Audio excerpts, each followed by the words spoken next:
Thanks everybody for showing up today. The the Bear River, but we're going to be talking about research that encompasses a broad swath of the Pacific Flyway, and we want to do that to provide context.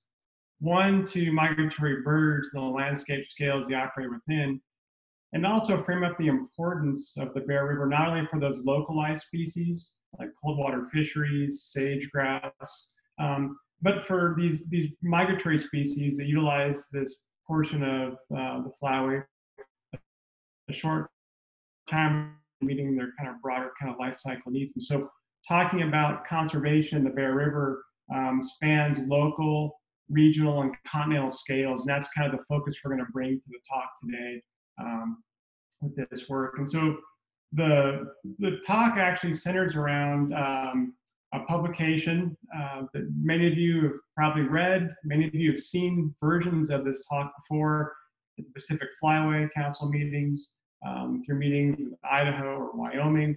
And so some of this will likely be a review for most that are on the call. But the kind of end game here is to take data we have from this science and then really feed it down to those local level practitioners so we can close that gap between science and implementation that's so important, and making sure that the things we're doing and the research we're funding and conducting is meaningful and has conservation outcomes that are consequential for wildlife in the Bear River and watersheds beyond. And so if you have access, you can access this information or this paper directly. It's open access, so you don't have to pay a fee to read it. You can download it and get a really in-depth, detailed view of the methods and outcomes of the work. I'm not going to go into those really deeply in this talk, but if you really want to go there, this paper is available for you to get there. So the scale of the work we're talking about here, I mentioned, was continental. And so you can see on panel A, those are watersheds. And those watersheds represent areas that are closed basins. Those are areas that have terminal lakes inside of those watersheds. And if you add up all these different, there's one we looked at. And those watersheds correlate to some of the most important migratory water bird sites in the continent. And they also provide us with a really nice structure to evaluate how ecosystem water balance functions. And by that I mean is if we understand all the inputs going into these ecological drivers that are supporting the function of wetlands and these closed basin lakes, and it's closed so we have nothing leaving the system, we can then link it back to other drivers like agriculture or urban water use that may be supporting and changing or altering that balance as our climate changes as well. So it gave us like this laboratory to continental scale, really important water bird stopover sites in the western part of North America. You can see here in the table on the right a list of those sites. If you've read any of our national water bird plans, most of these sites are listed right inside those areas. So there's two things to think about when we consider the study. First was space. And so we think about wetlands being dynamic, even in a continental scale. We wanted to divide what we saw in the northern part of those watersheds, which are mostly in the United States. And these are snowpack, snowmelt-driven watersheds. So the ecological driver behind these systems was really different from what's happening in what we call our monsoonal base. We have accumulated this terminal lake. Mexico, these systems are monsoonally driven, so we have convective systems that primarily occur in the summertime, which we have very flashy systems which keep these wetlands and lakes charged, and those birds utilize those systems when charged. They're a little more dynamic, but the drivers behind them serve their purpose in supporting wildlife through time and space. Now, the time part is tricky because what we wanted to do with time was actually break up the time period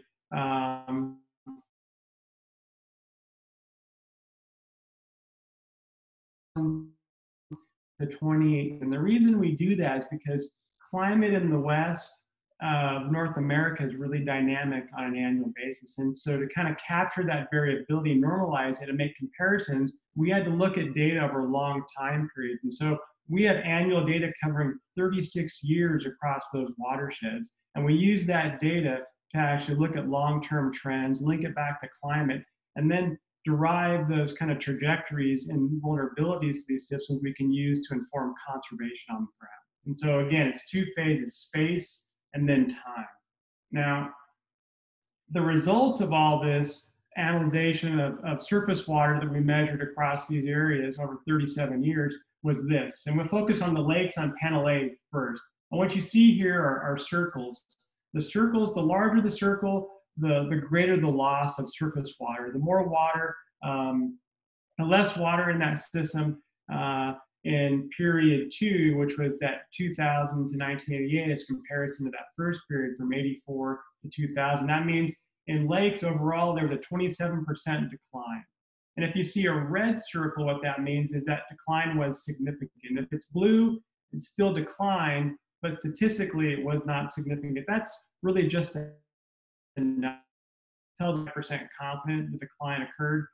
We can still say in places like the Humboldt watershed, which you see in blue, kind of in that center of all the red dots on lakes, still declined a lot. It just wasn't quite significant from that number that we used. You can also notice here there's a couple of spots that are highlighted, and they're in heavier bold type. These are two systems. One is Mono Lake and one is Owens Lake. And these are two systems that have restoration policies linked to their long-term management. And actually, over those time periods we measured, they actually increased in surface water area because of those policies that occurred. So they were a couple of outliers in our data on the lake side. If we move over to panel B, what we see on the snowpack-driven side in the US is a 47% decline in surface water abundance in all the wetlands that occur inside of those watersheds. So if we take the big Indoreak Lake, the closed terminal lake at the bottom, so like Great Salt Lake, out of the equation, these are all the other wetlands that occur surrounding those systems. And those declined at double the rate as we found in lakes. And that was really surprising to us. We wanted to evaluate the overall watershed extent, thinking that if the lakes were perhaps declining at faster rates, that water may be stored higher in the watersheds and still available and beneficial to wildlife. We found the opposite actually occurring.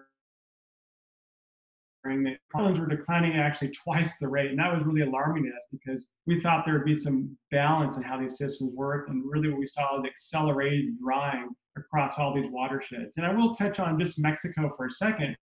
When we do compare watersheds that are snowpack driven versus watersheds that are monsoonally driven, we can see there is decline occurring in Mexico, but at that flyaway scale, as birds move from northern breeding grounds into southern wintering grounds, they're seeing a much more stable system as they move further south, because monsoonal systems aren't affected by changing climate and human uses in the same way that snowpack-driven systems, where we're seeing actually a gap opening up in the flyaway for wetland availability in the middle of the continent as we move to Mexico, stabilization occurring. So there was a contrast in the overall broader ecological drivers between these two systems as well, north and south. So this kind of gives you an idea of the patterns that we are seeing, looking just the lakes. And so if we take Great Salt Lake for existence on panel A, A1, 3 is occurring through time, measuring surface water extent. So this is actually what the model looks like. You can see the blue here of surface water extent. Now, folks will argue that the modeling we did was biased in some way, and we agree, because we started modeling at a point in time where Great Salt Lake was at an all-time high. But if you take off these first number of years where we saw really high water rates, it doesn't change the slope of the decline we'd see over time. And so although it might bias the magnitude of change that occurred, it's not biasing the change in rate of declines that we're reading across those landscapes. This is Babica Basin, and here what we're seeing in Babica is a lot of variation up and down through time and space, but over time we're not seeing a decline. So we think about water in the West annually being a pogo stick. One year it's wet, the next year it's dry. We want to know if you're on a pogo stick and if you're on an escalator, it's going up or down. In this case, for Babica, you're on an escalator, it's pretty flat, maybe increasing just a little bit, as opposed to Great Salt Lake, where you're declining pretty rapidly on that pogo stick. And so this kind of is the underlying pattern we saw across those broader landscapes, with these closed basin lakes and wetlands that follow. So this plot and graph gives us an idea of what kind of declines we're really seeing. And here, I really like to focus on the wetland side. And so you can see down here, these are all the lists of watersheds that we actually measured in the snowpack-driven systems. And in Great Salt Lake, so this is the watershed that includes the Bear River, from period 1, which is early, from the early 80s to 2000, as comparison to 2000 to almost present, we can see a decline of about 20,000 hectares of surface water, meaning that over that summering period, on average now, there's 20,000 fewer wetted hectares today than there were only 15, 20 years ago. We can see places like the Humboldt Basin in Nevada, similar decline, severe watershed, Harney Basin, Summer Lake. All these systems are tilting that same direction. The magnitude of loss is different because the size of the watersheds are different, but we can see that same kind of precipitous decline that's occurred consistently across the side of things. Now, when we talk about wetland loss in the Western US, it's important to think about it from the perspective of what that loss really means. So in context of what the Fish and Wildlife Service has done, is they've done a really good job of going out and putting out annual reports and status wetland trends across the US. They have data sets, NWI, to do this. But the issue with some of this work here is it's based on wetland loss that's a physical loss. What physical loss means is, you can see here in the panel that says T1, 1998, in Florida. By 2004 in T2, that wetland has been overtaken by subdivision. So that's a physical loss. Now, if we look at physical loss over time, and we're looking at freshwater, pedestrian wetlands like the ones we were doing in the Upper Bear River watershed, we can see there was a slight decline across the country, about 0.6% in the 80s. By the time we got to the early to mid 2000s, we see just about a level, no change at all occurring across the US. So that's a no change in physical loss that's occurring. And if we look at the entire map of the US, they do identify loss, but the Intermountain West largely is unmanipulated. It's something that should be stable. The problem we see here is the threat for wetland loss in the Intermountain West isn't physical loss, it's functional loss. And so what we're seeing are those physical attributes, that physical geomorphology that underlies those wetland systems remains intact. It's the drying and lack of water that reduces the functionality of those systems. And so that's a completely different type of loss that's occurred. And so if we take what the service has produced here in the present, the patterns we're seeing of functional loss across the US, particularly in the western half of the US, where arid systems and wetlands are more vulnerable. These are some fancy statistics. Let me walk you through just a couple things here. I want to talk about what the drivers were of these wetland systems. And so let's just focus here on wetlands in panel B right here. So this is the snowpack-driven wetland systems here. So what we did here, we took all these different covariates. So the top one is irrigated agriculture. The second one is human population density. And the rest are actually climate variables. This is ET for evapotranspiration, PR is precipitation, SWE is snowpack or snow water equivalent, and RO is runoff. And we ranked a bunch of variables. These were our top 6 or so. And we measured irrigated agriculture in those watersheds over those 36 years annually, the extent of irrigated agriculture. Irrigated agriculture didn't change much at all over those 36 years, but it was a great predictor of changes to actual surface water extent inside these watersheds, a predictor of how many wetlands were wet each year. And so irrigated agriculture, it makes sense. The majority of our surface water is driving irrigated agriculture. It's providing us food security, providing and supporting in the West. It's an important resource we utilize extensively for agriculture. Now, the play here is the importance of irrigated agriculture and its interaction with ET. So what we speculate in our data is that we looked at all these climate variables. The only thing that was really consistent across all those years was small rise in temperature. And so when we think about rising temperatures in agriculture, what happens is you rise the temperature just slightly over a long-term period, you increase sublimation, so that's that snow going from a solid directly into a gas. We create earlier runoff that's coming down those mountains earlier. And we're also increasing growing days for all those plants occurring inside those watersheds. So that's those plants outside of agriculture that are greening up a little bit earlier. And as they green up earlier, they're using more water earlier and they have a longer growing season. Well, that same pattern ecologically translates directly into agriculture. And so although we didn't see extensive growth in the area of agriculture, it still takes more water to grow the same crops because temperatures are warmer, you have longer growing days. And so it exacerbates in both ways where you're having less water on the landscape. At the same time, you're increasing your demands for water. And so we really begin to stretch those wetlands and that ecosystem water balance in directions that hadn't been stretched ever before. And we see rapid declines in closed basin lakes and wetlands in those upper watersheds. But here's the thing about agriculture. When we look at agriculture, it's not black and white. When we look down closely at where these wetlands were, 62% of these wetlands were associated with agricultural practices, largely flood irrigation occurring in riparian floodplains. And if we take all the agriculture that we actually observed and we look at those irrigated footprints, there's only 7% of that irrigated footprint that translated to those wetland benefits. And those are those floodplain irrigated systems I just mentioned. And if we think about what that means, people often get the vision of, well, is this something that's a, row crop getting furrows and there's ducks swimming around in between? That's not it at all. We look at what this stuff means actually is upper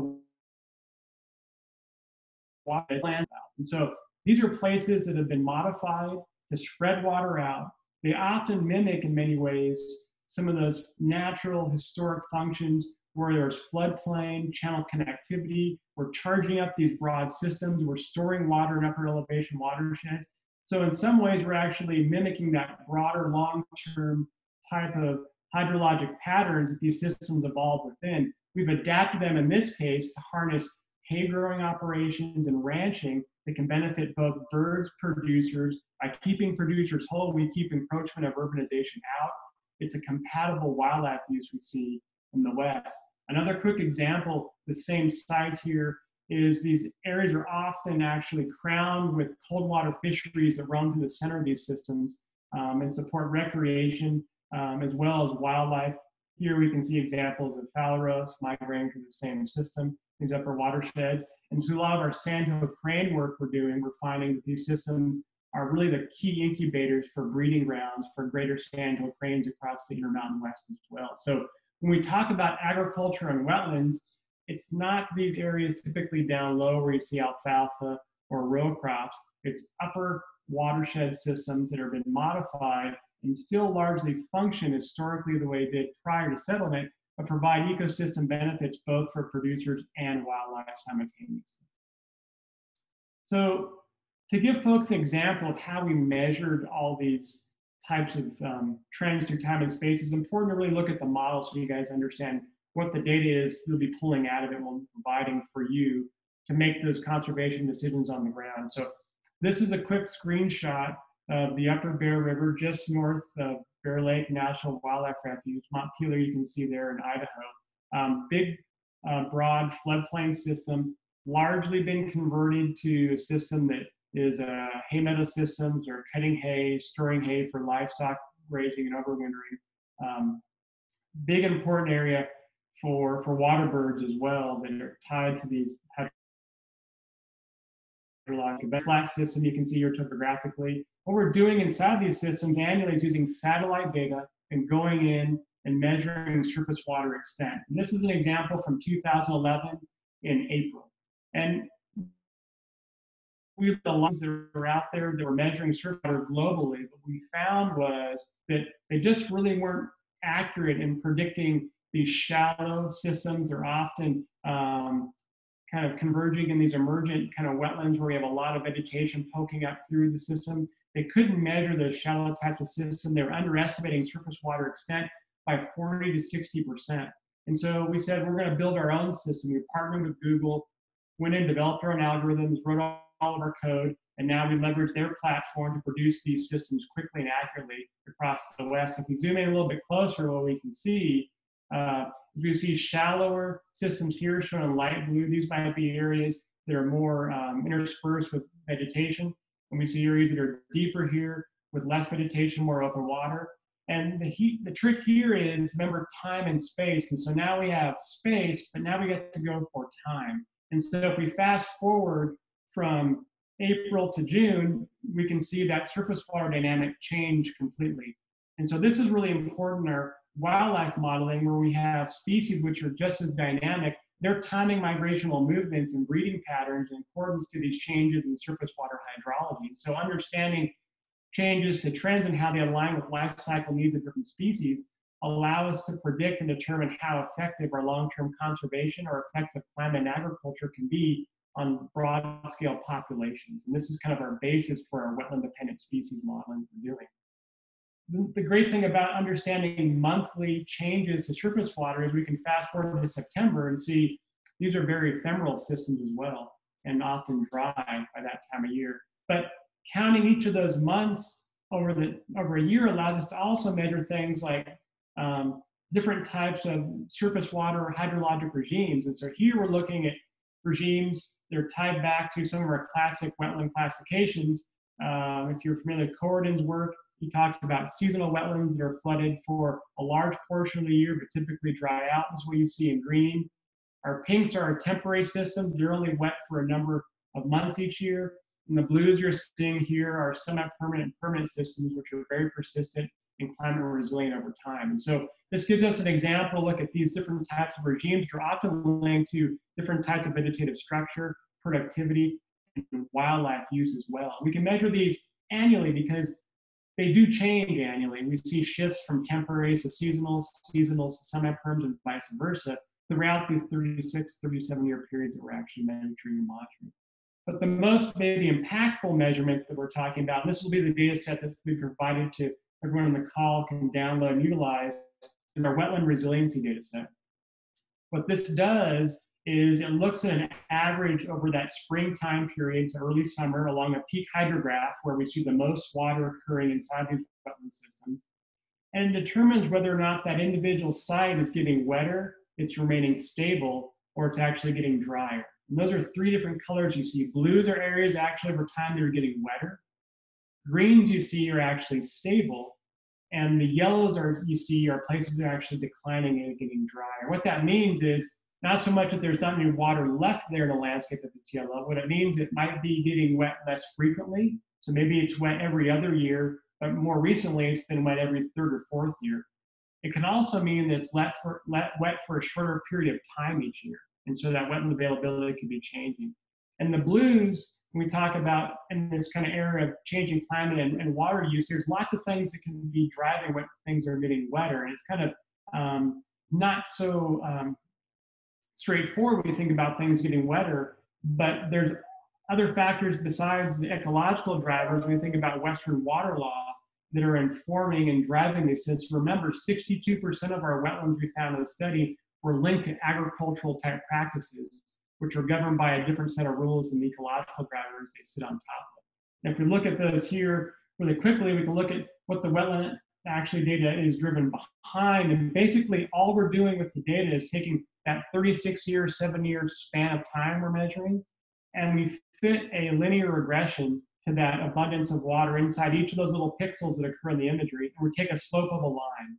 And so all you're seeing inside these blues, greens, and yellows are slopes of lines. And again, I talked about the pogo stick of water in the West where you had wet years and dry years. The slope of the line just measures if you're on that up escalator or if you're on that down escalator. And if you're on the down escalator, you're yellow. If you're on the up escalator, you're blue. All right, it's a pretty simple approach to how we're doing our modeling. But how do we relate this back to conservation and interpret what's going on? Well, we can measure things like restoration, for example, with this data. So many of you are familiar with Mono Lake. You guys know that in 1998, there was a court ruling that came down that said Mono Lake had been desiccated and going to a point where salinity was going to reach a critical level, and that whole trophic system was going to collapse. And so they worked with some other folks. I won't go into all the court details, but you guys probably understand and are familiar with all those.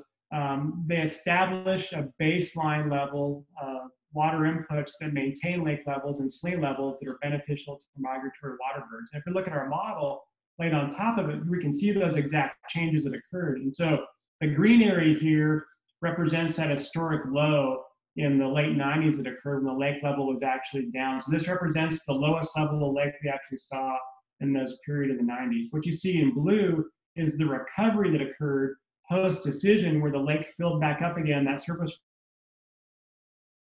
water restoration measure that we've seen from things that were once dry on the peripheries of Mono Lake are now wet because we've increased that input and we've decreased that salinity level across Mono Lake. We can also look at the restoration potential. This is an example from Northeast California where restoration in about 2011 restored groundwater hydrology using pond and plug techniques, and it reestablished surface water connectivity across this entire floodplain, which we measure here in blue, is places that are now getting wetter compared to getting drier over time. And so we can look at restoration outcomes just as well as restoration potential. Now, we think about the same data set from the context of what land use can mean as well. So again, remember that we've got water use laws, Western water policy governing how flood irrigation and many of these kind of wetland versus agricultural landscapes that benefit not only producers but wildlife come together. And this is the Harney Basin just south of Burns, Oregon. And if we overlay our long-term model on top of this, we see very distinctive patterns that don't look ecological at all. They're straight lines are actually ownership lines and irrigation rights that are being implemented at different scales and different times. Some producers are getting wetter, some producers are getting drier. And actually, we're working with folks here in the Harney Basin. They're actually looking at changes in the duration of flooding and how that's correlated to encroachment of reed canary grass. They're using this data here to help find those producers that are changing their flooding regimes to account for those differences in reed canary grass encroachment that's occurring across the basin. And so that's how they're using here to drive conservation outcomes from the standpoint of individual producers. And if we toggle back and forth, we can actually look at individual wetlands. You can look at this guy right here. You can see a definite use line occurring around that parcel.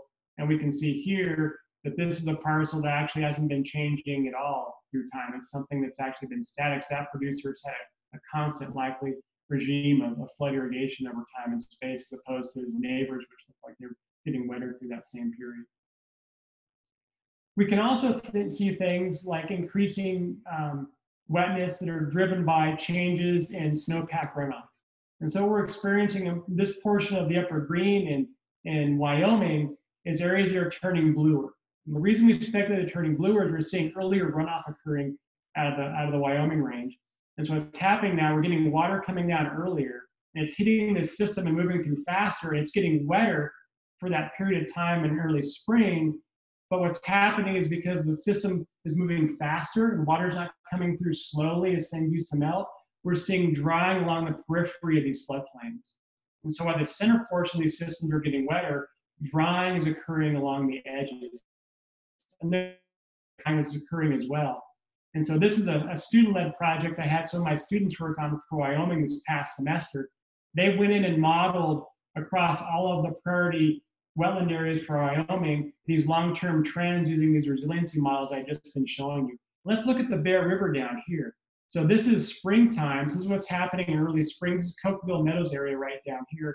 In springtime, it's getting about a 4 or 5% gain, actually 6% gain in surface water abundance. But I just showed you in my previous model, there's been a lot of declines, about 20% decline in the Bear River, but we're looking at it in data I showed you over an entire growing season. But if you look early, we're seeing an increase in abundance of water. We speculate again, this is from that early onset of flooding and melting that's occurring.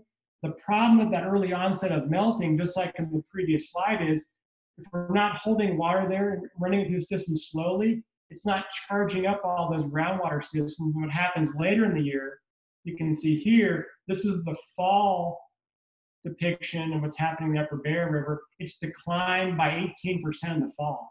And so although we're seeing an earlier onset of water in the spring, which is telling us there's more water available, it's moving through the system faster, and we're seeing an actual steeper decline in fall when water is more important to sustaining that wildlife and everything else around it is drying.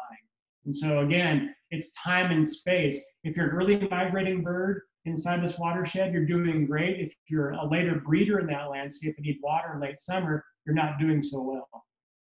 And just to kind of give you an idea of what that means for birds, this is a quick example of our Sandhill crane model. Look at how Sandhill cranes are moving across the landscape to the west. And I'm not going to get into the details of the data, but only that each of these points represents an important stopover area. The more important those areas are to maintaining migratory connectivity. This point right here is Cokeville Meadows in the Upper Bear River watershed. So it's telling us this is a place for early migrating sandhill cranes in the spring, which is very important for maintaining connectivity.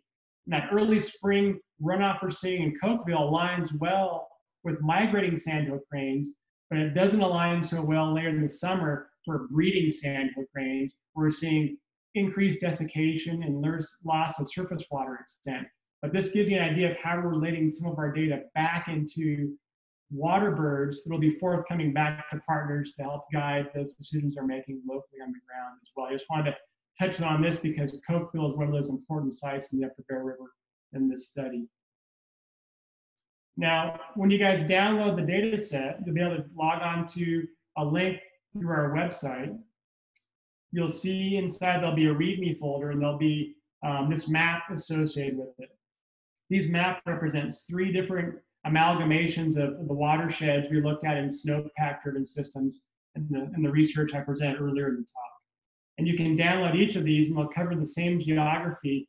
It'll be a 37-year data set of wetland resiliency, the same exact data sets I just showed you, and they'll be categorized within those different colors, blue being areas getting wetter, green being areas that are stable, and then yellows being areas that are actually declining or drying out over time. And so you can download these for all the individual watersheds that cover the whole Sonic region in Southern Oregon, Northeast California, the entire Humboldt watershed, including those areas down to Mono Lake and the watershed there, Pyramid Lake, the Ruby Valley, as well as the Great Salt Lake watershed and the Sevier Lake watershed as well in central Utah.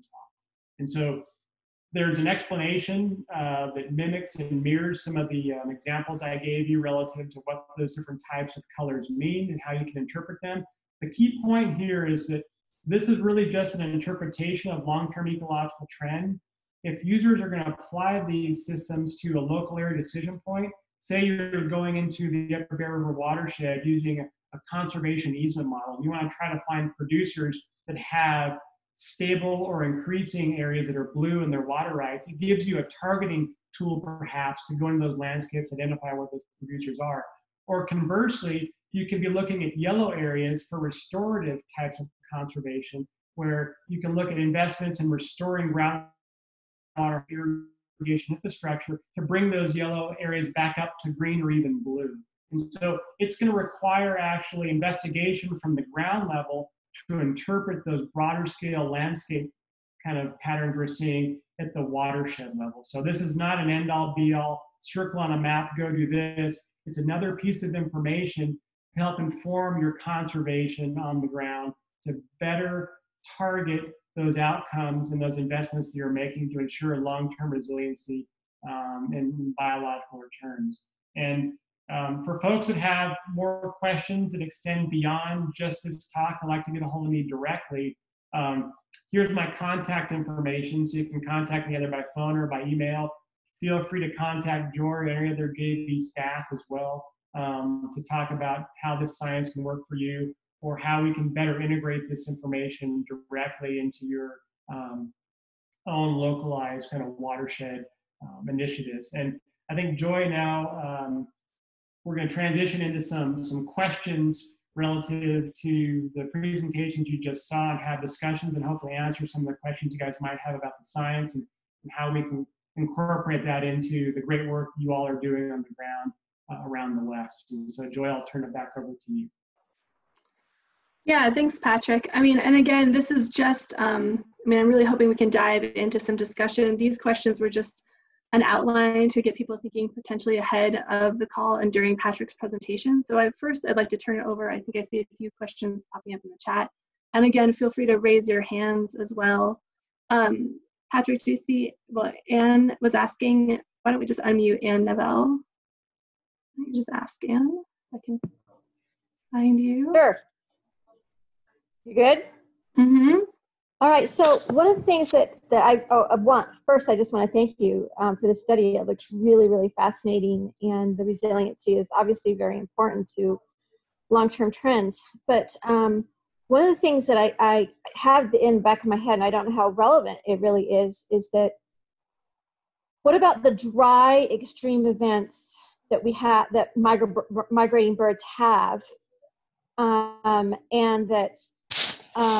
that might not necessarily show up in a model, and what is that going to do on a population?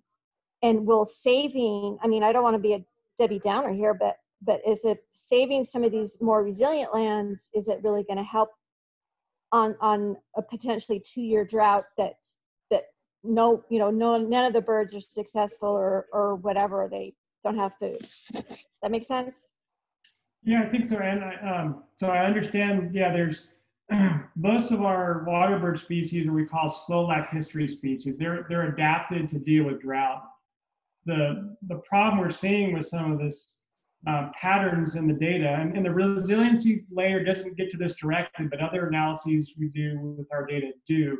And that is, birds can handle a certain amount of drought and lack of production. But what if we start having longer, more extensive, and more frequent droughts, and that slow life history begins to be outstripped by changing climate? So what that means is that hen is unsuccessful that first year, is unsuccessful the second year. Well, she usually lives long enough to get that third year in, but we've stretched our droughts out so much that third year that bird isn't successful and she dies, and we're losing recruitment, and we see a downturn in our population trend. And so what we're doing with our analysis in different ways, not in the resiliency layer, but we're tracking how those different changes are occurring. We've already done it for sage grouse across the West, and additional analysis, this data question, and specifically where how are not just climate change, but climate instability really potentially impacting birds, because you can actually have a bird within its climate envelope, within its temperature and precipitation regime. But if you have a couple of those deep drought years in the right succession, you can outstrip it well before you reach that envelope extent. And that's a concern for us and one we're considering pretty heavily. And there's a sage grouse paper looking at seasonal drought in the West that I was an author on. You can look at, which addresses that approach specifically and talks about outcomes there for grouse. They're affected by drought in the same way many other water birds are as well too.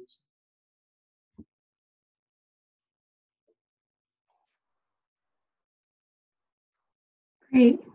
Anyone want to jump in? Was it just some even initial thoughts? What comes to mind when you see this?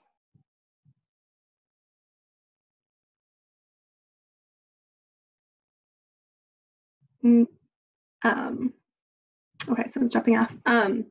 Well, I will add that Dave Kimball, who's with Partners for Fish and Wildlife, couldn't be on this call, but he did send me an email just with some thoughts kind of that we've been rolling around with a smaller group of people up in the Upper Bear about how this is one piece of a puzzle for conservation. And one of the things he really described was how often he's making professional judgments about prioritizing conservation based off whether certain areas have a fish focus versus a bird focus, but how much of that is not necessarily based off integrated spatial planning tools, right? It's based off sort of one-off plans that are here and there. And part of the conversation is how do we integrate that to create a stronger planning tool that is looking at all of the, looking across species, looking across habitat.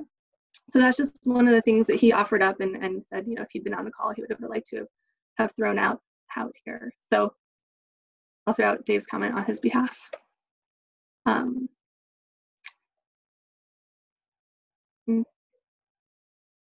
curious if, let's see, anyone else or thoughts? I mean, and I guess, I mean, a big piece, so Patrick is the science side of the shop here, obviously, but I'm really working on where there is a desire from partners to work across different maybe platforms to help support those efforts. And so one of the things in the Bear River Watershed is being sort of heavily intertwined with the land trusts and the potential for conservation easements. And right now, and maybe Matt and Casey would speak to it, but I mean, they have an abundance of interest in conservation easements that far exceed what they could accomplish in the next few years. So tools like this, when we have those conversations, beginning to bring in some of these other spatial tools to help inform prioritization feels like a powerful tool to help leverage and inform conservation investments and decisions. And so those are some of the things we're trying to chip away at, which is another step beyond just the science delivery.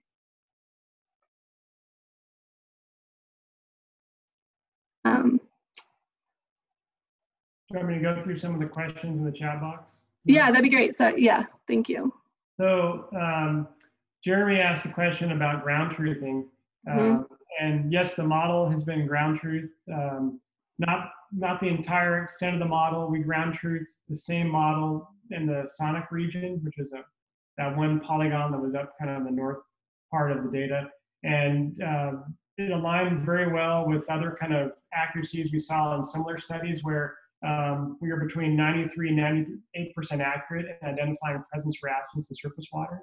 The accuracy got higher as the surface water became more pure, meaning that if you had inundation of vegetation that was occurring, we weren't as accurate, but we're still in that 93%.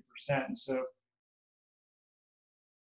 other research which follows similar kind of approaches we did. And yeah, it's pretty accurate. I know looks like Jeremy had questions about looking at kind of long-term trends on Bear Lake Refuge, and that's something we've done with other refuges or wildlife areas. That example I showed you guys earlier in Northeast California, looking at the pond and plug restoration outputs. That was one on a wildlife area where we saw an increase in surface water abundance post-restoration. So we can measure those things pretty accurately. Chris Klein, do you want to just unmute yourself, or we can unmute you and ask your question?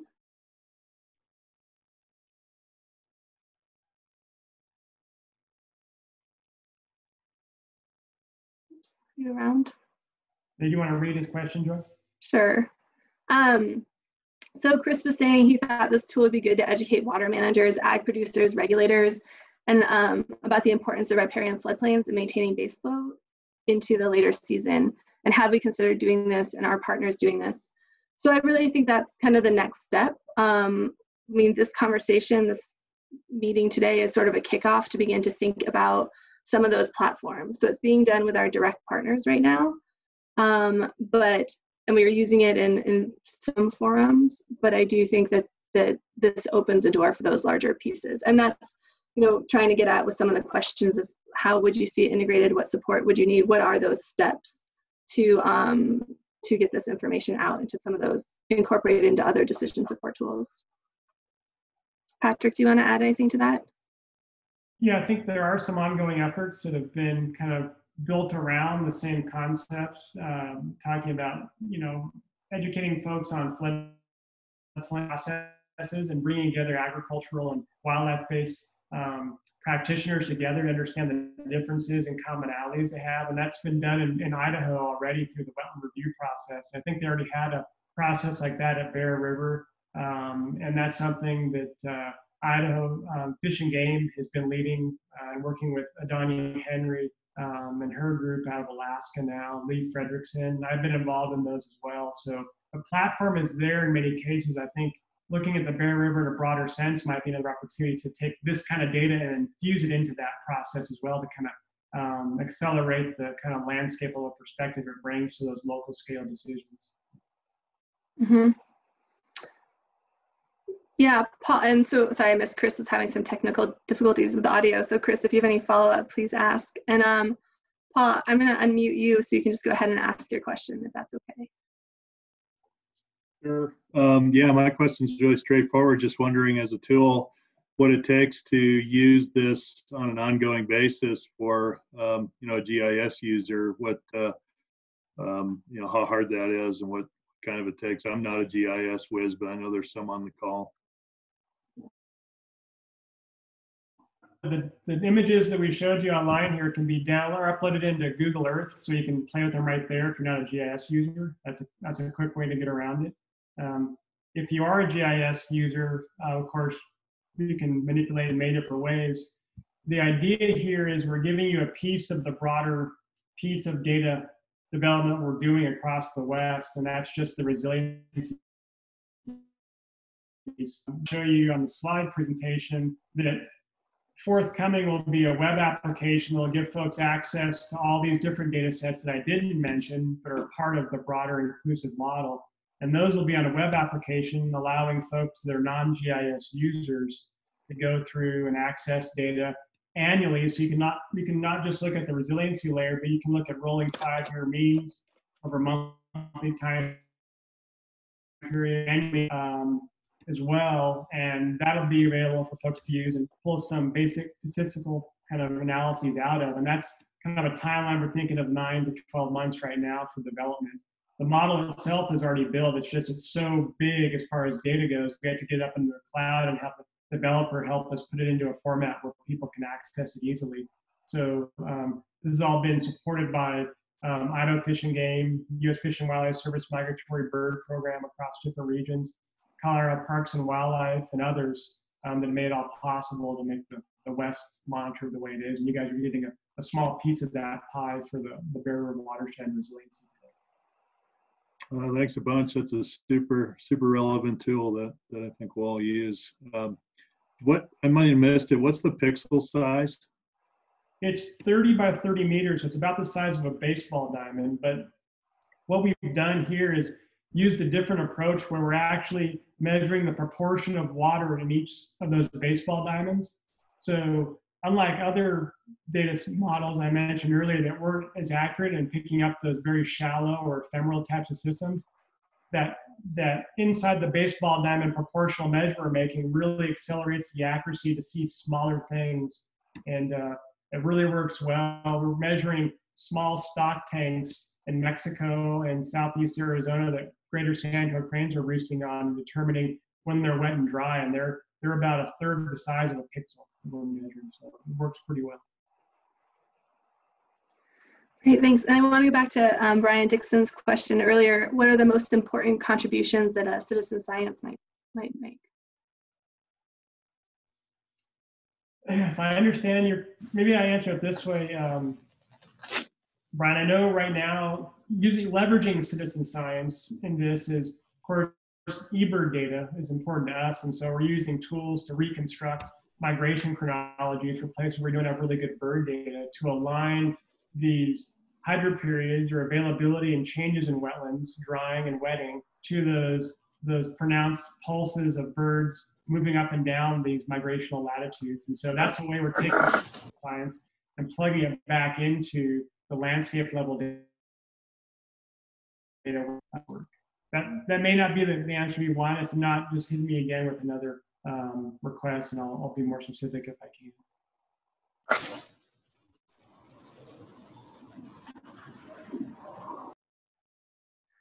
Did that get to it, Brian? I mean,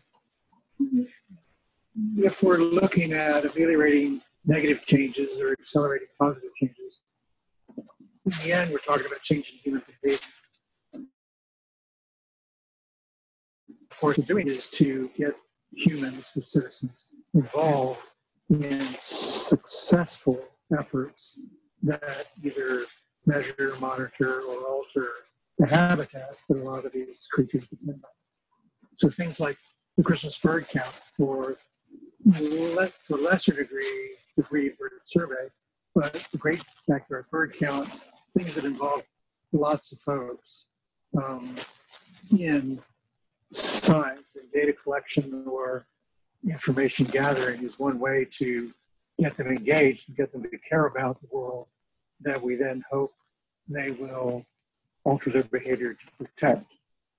So I'm not sure how an eBird is certainly one thing that we could do more, we could encourage more use of, with folks. And in point, if this study perhaps is an example of how important eBird data might be so that people actually participate in it, rather than just thinking of eBird as a way to keep our personal list, just for me.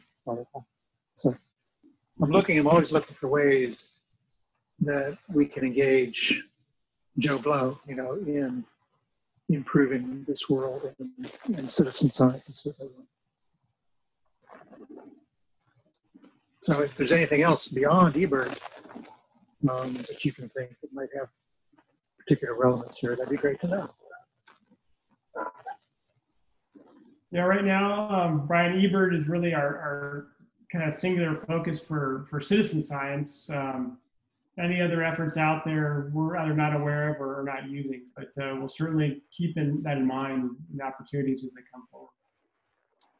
Thanks. Yeah, and Jeremy, I think what you just posted is such a great point and really brings out the nuance of like how important the science is to be informed by a local level. So maybe if you can just describe what your chat, that'd be great. Yeah, so in the Bear Lake Valley, and not so different in the Sonic region, I worked there for a few years too, in Southern Oregon. There's always a hurry to get rid of the spring melt. And then not, a month to 3 weeks after, a lot of the irrigation infrastructure is being, closed off to capture water and diverted water later. So I see where there's a lot of potential to restore some of that early season hydro period in these wetlands just by working with the land managers on some of their changed infrastructures there to capture the water. It's just that same infrastructure acts as drains through the wetlands in the off season when they're not capturing it. So with minor management changes, a dramatic change in hydro periods could occur. And I think in these systems with not a lot of investment, but it would require the land managers, those are producing commodities off the land, would have to be brought on board and figure out a way how that could benefit them and work within their system. Yeah, I think that's such a great point. And I have to say, one of the things that I always look at when I see this is I just wonder about the ditch irrigation infrastructure and what is driving those on the ground changes. And I mean, that's exactly where the managers on the ground come into play. And I think I overlooked the fact that we have a number of NRCS staff on here as well from different states. And IWJB is working closely with NRCS in a number of different ways, but I think this is one piece of it as well as helping inform NRCS conservation investments and understanding some of these priority areas.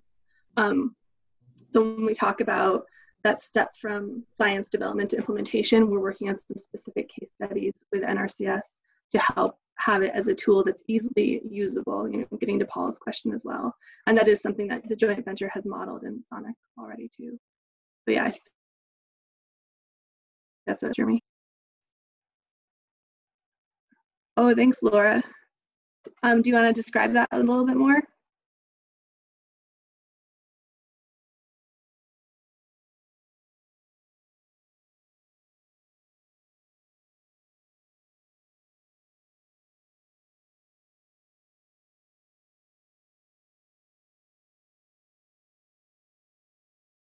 Joy, you're on mute.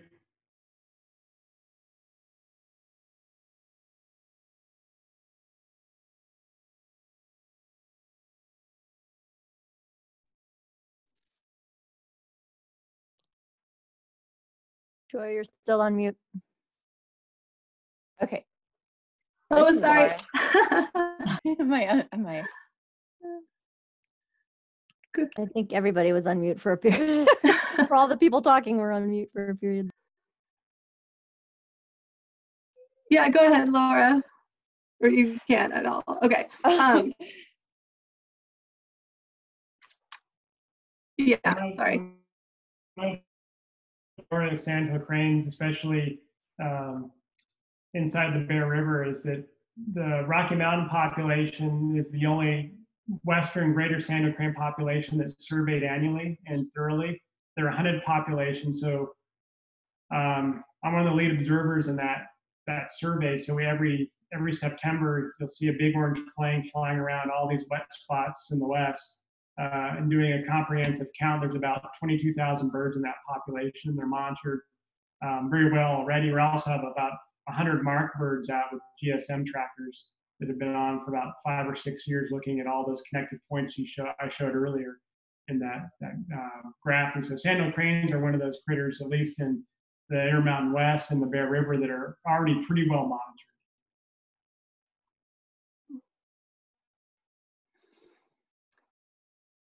Great. Anything else anyone wants to throw out? And maybe we could just, Lori, could you go ahead and just unmute everyone? And then if you just have any questions, or maybe that helps the flow a little bit, and feel free to remute yourself, of course, but we'll give people a little bit more control.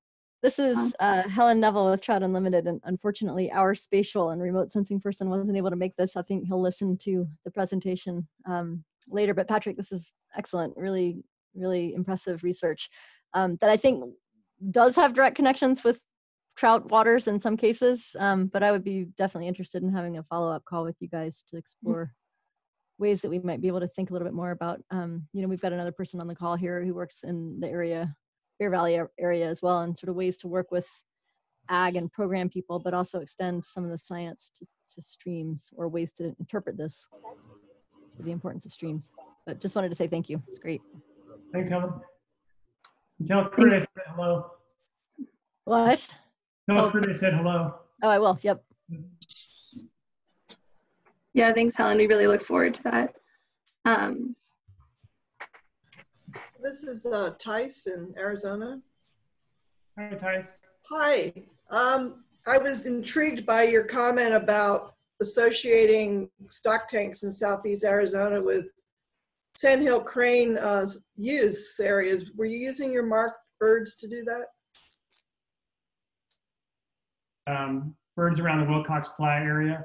Right. Utilizing small stock tanks, and they're foraging in the surrounding ag lands, and the center pivots down lower in the valley.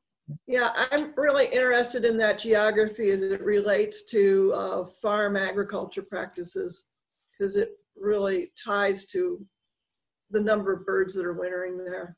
Yes, yeah, and yeah, there's implications there with groundwater pumping and some of the sustainability of those sites. What we found, though, is the groundwater pumping wasn't necessarily correlated to the stock tank abundance, as far as abundance of water, because those were largely driven by the monsoonal kind of flashy. Right.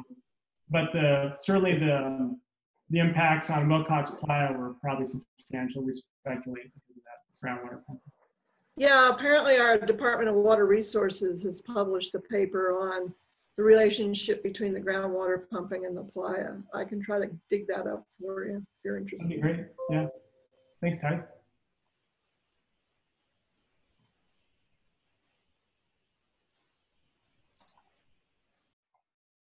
Great.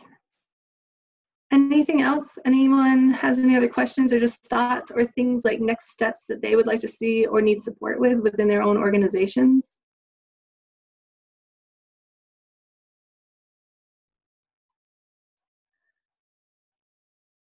Okay. Well, we will, I'm gonna give it one more minute to see. It looks like there might be some unmuting going on.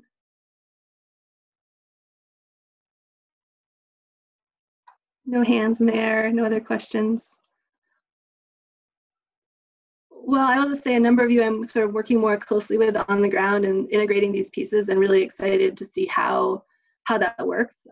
Excited for follow-up with Helen and to you as well. And I think that there'll be more to come to sort of demonstrate how these pieces can work. And going back to Jeremy's comment, it's really going to be locally driven, kind of project-driven efforts on the ground, but hopefully informed by some of the science. And Ray Beltran, who's with the Heart of the Rockies Land Trust, unfortunately wasn't able to join this call, but he is also supporting a number of the land trusts and working on sort of a similar scale to the joint venture. And we've also been having conversations about how we can integrate some of these efforts into some of his the more terrestrial models that he's been working on. So I think there's a lot of pieces to come that hopefully we can share with those who are interested and would like to see and hear more. So unless there's any final thoughts or questions on any of this,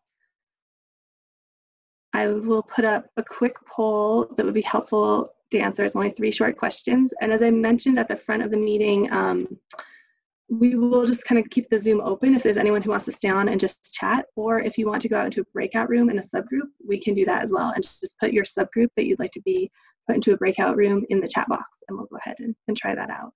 But I really appreciate everyone joining. This is sort of a new thing for a little bit more of an interactive science presentation and in this platform as well. And we're really excited for Patrick's science and see how we can help support and inform future planning activities. So any last thoughts from Patrick?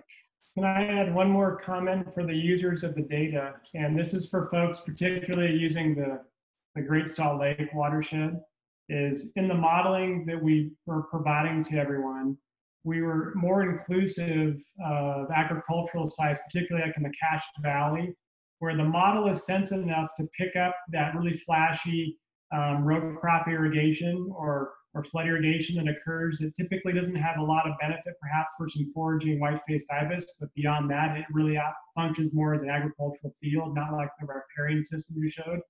So when you're looking at the data, you will see that in the analysis as well. And if you're not interested in that data, you can filter it out. Typically, we filter it out for our analyses, but we wanted to give folks a full breadth of what the data could actually provide. So we leave it up to you to make those decisions. Well, so people weren't confused that we're showing them ag fields that they thought they're all wetlands. They actually are ag fields that do get flood irrigated. So. And Patrick, can you remind me, or Emily, the link to the data is at the end of the Intermountain Insights? It will be when that is published, which we're hoping will be later this week or early next week. Okay, so I'll circulate the link for the data to everyone on this call and the broader mailing list as well as soon as it is up. I see we have one more question for temporal frequency of the data from Google. So the data set the data we're using to model this, the data is coming from the USGS, the Landsat program, and they're feeding data into this every 16 days. That's the frequency of collection. We'll be transitioning to other data sets, which will be at 5-day intervals, and so it'll be much faster.